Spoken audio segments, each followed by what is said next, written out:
Just the other day, I delivered a monologue that basically stated, with the fiasco that is Afghanistan, this is it. This is the exit of Joe Biden. Not necessarily because he wants it to be, but this is the way the Democrats are going to move this man who is blatantly senile out of the way and bring in the next ruling regime. I'm going to bring all of that together today in answer to a question that Tucker Carlson asked on Friday night. And now, just 7 months into his administration, they are telling you that he has failed personally. It does not make sense. Stay tuned, Tuck. I've got your answer for you.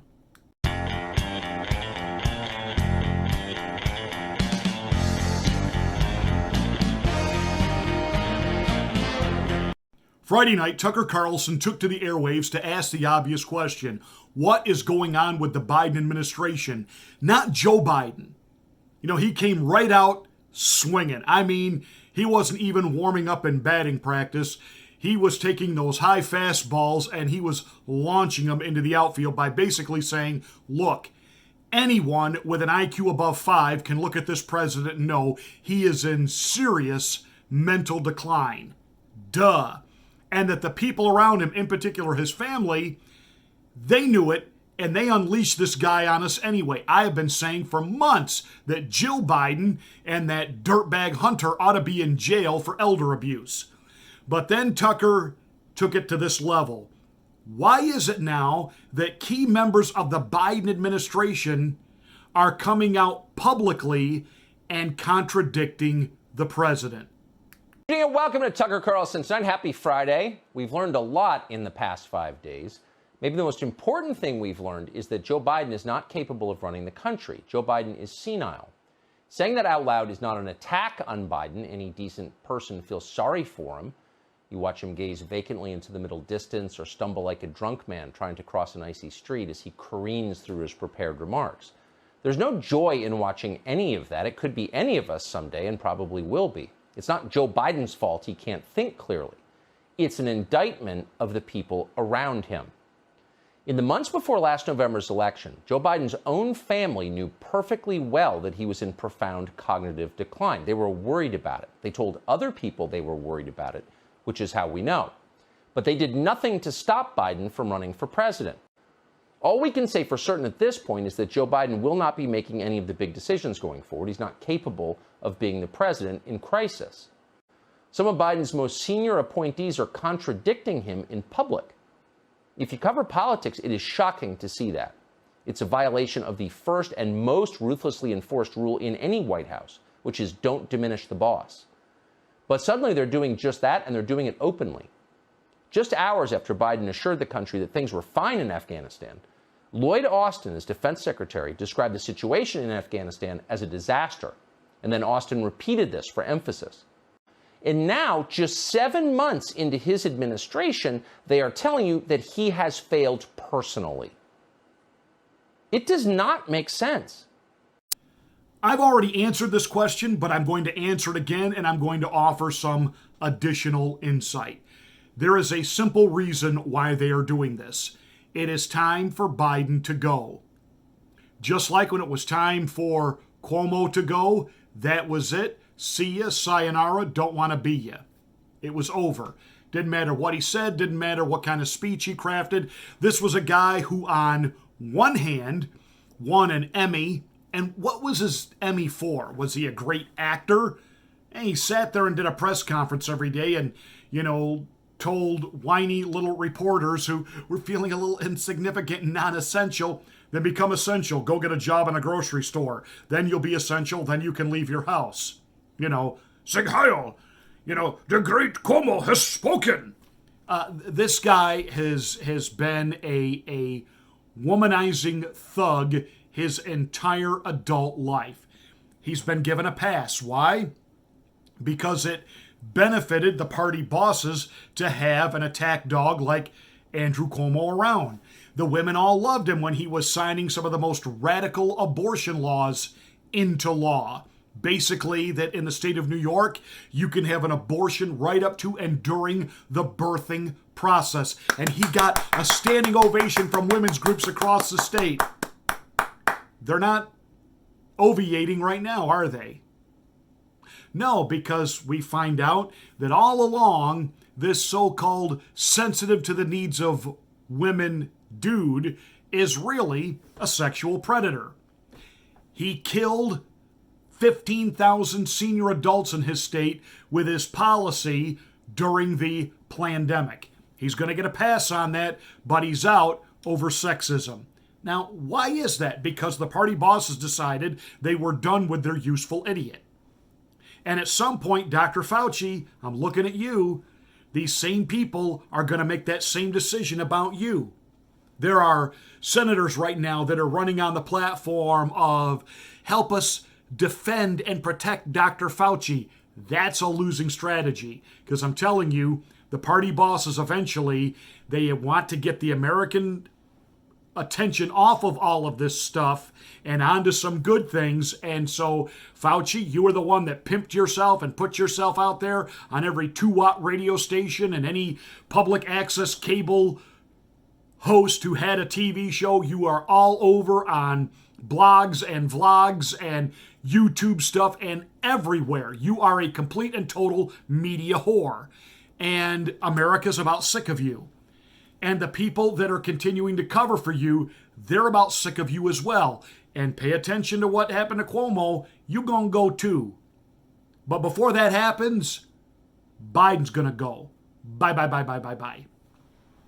Now, there are some that are projecting that the reason this is all being done right now is to get our minds off of the election fraud that's being looked into. I'm not even going to go there. Some of those guys I have tremendous respect for, but that's not why we're seeing what we're seeing right now. This is not a smokescreen to get off our attention off of what's happening in Arizona and some of these other states. First of all, some of you are really not going to like what I say right now. You're really not going to like what I say right now. And you're going to call me, a traitor on President Donald Trump, et cetera, et cetera, et cetera. But do me a favor, pause, listen to everything I say, think, logic it through, and just think. Breathe. These audits and investigations that are being done right now won't change a thing. We already know what we know. We know what happened. I can't say it or I'll get booted. We all know what happened. Anyone that is remotely honest and has paid attention to all this, we know exactly what happened. Now, all of this auditing, will it validate opinions that we have? Probably will. Is it going to change anything? And this is what you need to hear. No.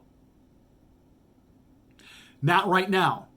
Now, does it change things moving forward that we can get some things in place to ensure it never happens again? Well, that ball then kind of becomes in our court, doesn't it? But for those of you that are waiting for the magic comeback before 2024, that is not going to happen. I'm sorry. That does not mean that I have changed one iota in my stance, my position, and on President Trump and the job that I feel that he did. But reality is reality is reality is reality. So please, get your head back here on planet Earth and onto reality. The real forensic type of audits that would have any type of legal ability to flip or change anything, those are not even being done. So don't get your hopes up. Remember, there were a lot of people who supported Al Gore who have all types of documentation to prove that he really won Florida. Did it change anything? Did George W. Bush have to leave office? No. So stop with that. What's happening in Afghanistan is not a smokescreen to get your attention off of an audit that's not even really an audit. I'm sorry to tell you that. What this really is, this is the end of Joe Biden. This is Joe Biden being over and out and gone. I've said it before, I will say it again. Democrats never throw one of their own under the bus until they deem as a whole it is for the greater good and the furtherance of their agenda to do so. That's why Cuomo was gone. That's why eventually Fauci will be gone. And with Joe Biden right now, there is a reason in the final months of the Trump presidency, Nancy Pelosi came forward with wanting to put procedures in place if you had to, quote, 25th Amendment a president. And immediately the conservative media sprang into action that she was talking about getting rid of Donald Trump. And I said then, she's not talking about Trump, she's talking about Joe Biden. That they wanted a procedure in place that they were ready to use the 25th Amendment to get rid of Joe Biden. But see, if they use the 25th Amendment to get rid of Joe Biden, here's where I'm going to answer your question, Tucker.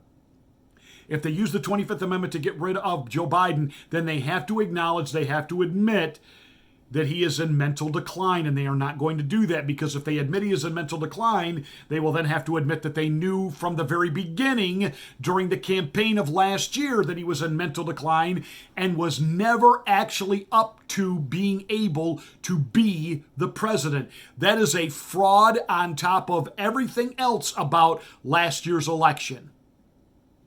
And they're not going to do that. If they go that route, then there really will be audits and investigations, and they don't want any of that. So, what they want to be able to do is to come forward and say that this president did not act in the best interest of the American people, for our safety, for our protection, and they will make it sound so patriotic, and these people that hate the flag and loathe the flag and they're fake, fraudulent, woke generals like Miley, whatever its name is, that, wants to just be woke all the time and is responsible now for this Afghan fiasco. They will drape themselves in the American flag, and they will drape themselves in the Constitution that they hate, and they will say that the number one job of the president is to be the commander-in-chief for the preservation of our freedom, of our Constitution, and to defend it from adversaries, both foreign and domestic. And he failed, miserably failed, not grasping the gravity of what was going on. And on those charges, he will be relieved of his duty as commander-in-chief. Now, what they would love to have him do is just resign and basically say to the American people, I am sorry, I failed you. The best thing for me to do is step down and get out of the way so that I am no longer a distraction. And then everybody's all caught up in the new Camilla thinks she's a Hottie Harris administration, that again, that becomes the narrative. If they have to move forward with removal, it will not be over mental cognitive ability. It will be over he didn't uphold his constitutional oath. And let me tell you, that's a strong position for them, because then it ensures moving forward that every Democrat and Republican president will definitely at that point be completely under control of not only the intelligence community, the deep state, but the industrial military complex. They are the ones that are going to grant permission when it comes to war, engagements, entanglements, and it will be them and them alone that will give the thumbs up or the green light when a president may begin to withdraw some troops. This is a sophisticated coup, not simply of this president, but of the presidency. You need to understand this. This is deeper than the 2020 election and what the results were. This is deeper than their, quote, hatred of Donald Trump and his mean tweets, and even his stance on things like illegal immigration. This is the globalists absolutely destroying the sovereignty of the United States of America, placing us under quiet military control. giving you an illusion of election freedom. And though they may let you pick the presidents that they allow you to pick from, the candidates that they allow you to pick from, the lesser of two evils, or the evil of two lessers, in the end, they are the ones, and they alone will decide where we're going to be engaged with our military, how long, etc., etc., etc., etc., etc. They are reframing without having to make a constitutional amendment, without having to go through that pesky thing like the legislative and voting and taking it out to the states for ratification. They are reshaping, reframing, remolding how the office of president works and who he will now be subordinate to. That's what all this is. This is why they're throwing Joe Biden under the bus. And I believe from the very beginning, they picked a mental deficient that first and foremost, they thought having a puppet in there would be great because then they could call all the shots from behind the scenes. But once it became so visible, so public, what a disaster this is, he got go. And they have to make sure that the next presidents coming forward understand their role and who it is that they actually answer to. And it's not the American voter, it's the military-industrial complex, the swamp, the oligarch. That's why this is happening, Tucker. Hey, that's it for this video. Thank you so much for watching. Make sure you're a subscriber to the channel. Don't forget to check out my other channel where I've got the hot topics. See the link below. The hot topics, you got to get there. Thank you.